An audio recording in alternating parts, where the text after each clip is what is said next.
अकोला जिल्ह्याच्या बाळापूर तालुक्यातील वाडेगाव परिसरात घराच्या बांधकामाच्या वादातून 2 गटांमध्ये तणाव निर्माण झाला।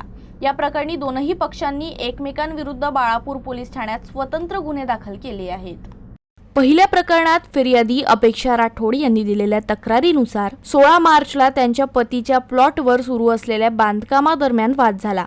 यावेळी राजू चव्हाण, बाळू चव्हाण, सुरेश चव्हाण आणि संजय चव्हाण यांनी त्यांना मारहाण केली। संजय चव्हाण यांनी केस ओढून उपद्रव वर्तव केला, तर बाळू चव्हाण यांनी लाकडानं डोक्यावर हातावर वार केल्याचा आरोप करण्यात आला आहे।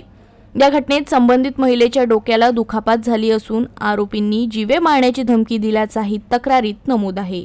दुसऱ्या प्रकरणात फिर्यादी राजेंद्र चव्हाण यांनी दिलेल्या तक्रारीनुसार त्याच दिवशी सकाळी शेजारी सुरू असलेल्या बांधकामाच्या कारणावरून वाद निर्माण झाला। यावेळी भारत राठोड, बोंदीराम राठोड, त्यांचा मेहुणा आणि त्यांची पत्नी यांनी एकत्र येत त्यांच्यावर मारहाण करत शिवीगाळ करत जीवे मारण्याची धमकी दिली। तसेच आरोपींच्या पत्नीने स्वतःला दुखापत करून खोट्या गुन्ह्यात अडकवण्याची धमकी दिल्याचंही तक्रारीत म्हटलं आहे।